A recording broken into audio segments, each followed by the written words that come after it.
திரு துக்ளக் ரமேஷ் அவர்கள் வைக்கணும்னு நினைக்கிறேன். நான் சில பழைய சம்பவங்கள் அவர் சொல்லும்போது ஞாபகம் வந்தது. அது வந்து ராஜதந்திரமாக போற்றப்பட்டது. இவர் சொல்வது டெசிமேட் பண்ணுறாங்க, அழிக்கிறாங்க. அது ராஜதந்திரம். இது மணலி கந்தசாமி முதலியார் திமுக நடத்தினது, காசுபுவை வெளியே கொண்டு வந்தது, இந்திய யூனியன் முஸ்லீம் லீக்கை ரெண்டாக உடைச்சது, அதெல்லாம் ராஜதந்திரம்.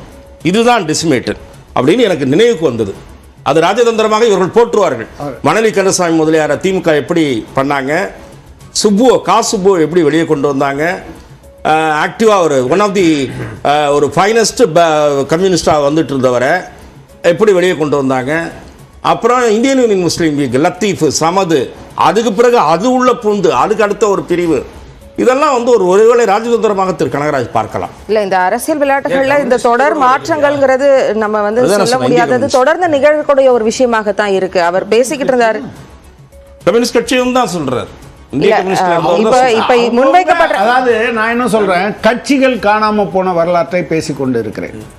அநேகமா நம்ம ஜவஹர் அலி இன்னும் கொஞ்ச நாள் கழிக்கட்டும், இப்ப சில விஷயங்களை பேசிட்டு இருக்காரு. கொஞ்ச நாள் கழிச்சு அந்த கட்சிகள் சார்ந்து நம்ம பேசிட்டு இருக்கும்போது நீங்க குறிப்பிட்ட ரெண்டு விஷயங்கள், ரெண்டு முக்கியமான மாநிலங்கள்ல இருக்கக்கூடிய நிலவரங்களை இப்ப பேசணும். ஏன்னா பாஜக வந்து இன்ரோட்ஸ் தமிழ்நாட்டுல வந்திருக்கா அப்படின்னு கேட்கும்போது இல்ல ஒரே ஒரு விஷயம், இதுல ரொம்ப வேகமா வந்தாரு ரமேஷ் சார்.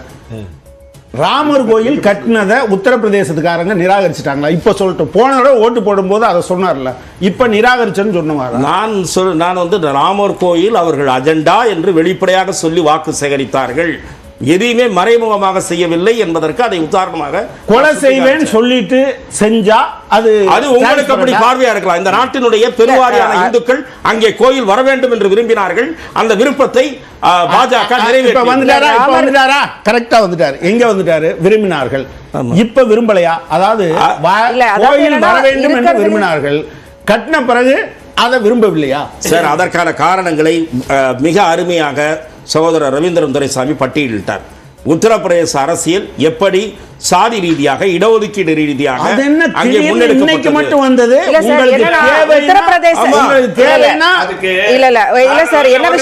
வாரணாசியில போன முறை நரேந்திர மோடி 4.5 லட்சம் ஓட்டு வித்தியாசத்துல ஜெயிச்சவரு, இந்த முறை வந்து 32,000 ஓட்டு வித்தியாசத்துல தான் ஜெயிக்கிறாரு.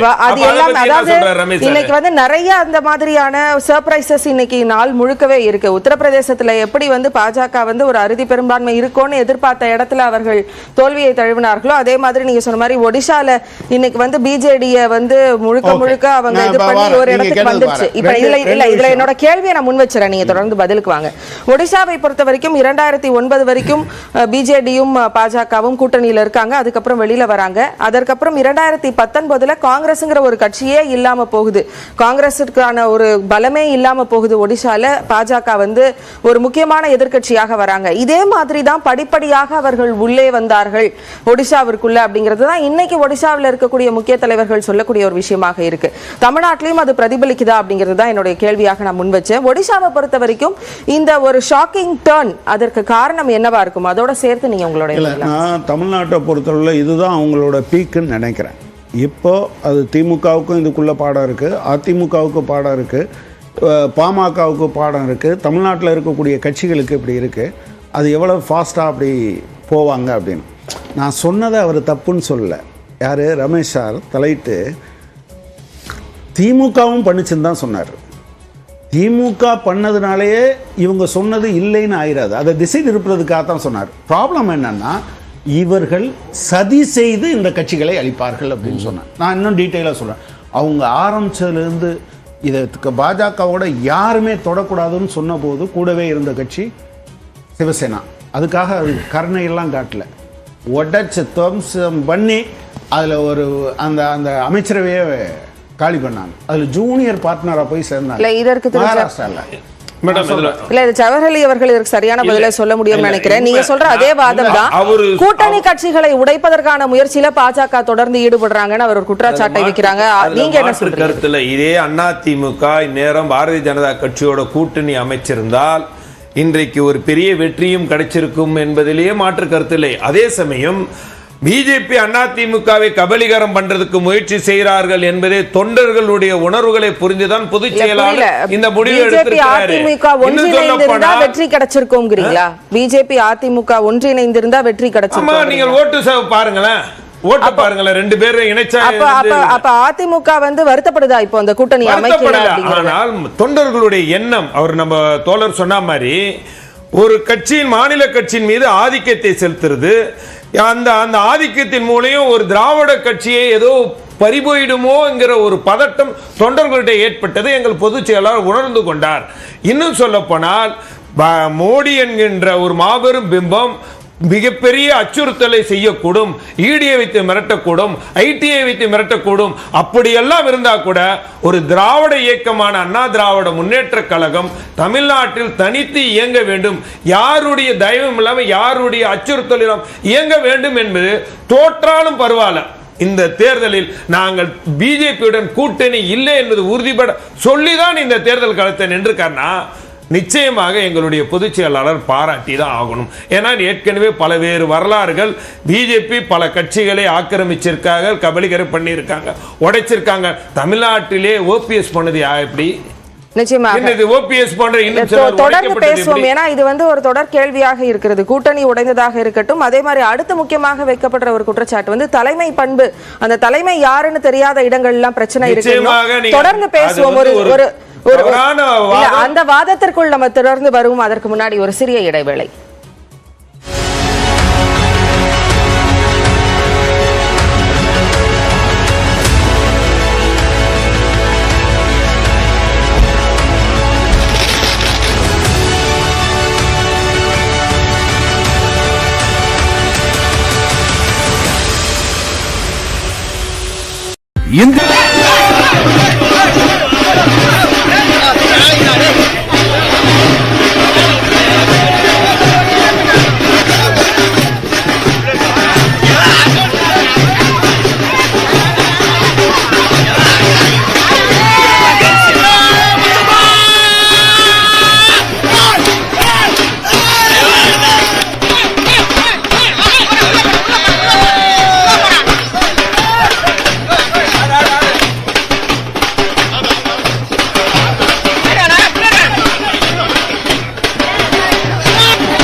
because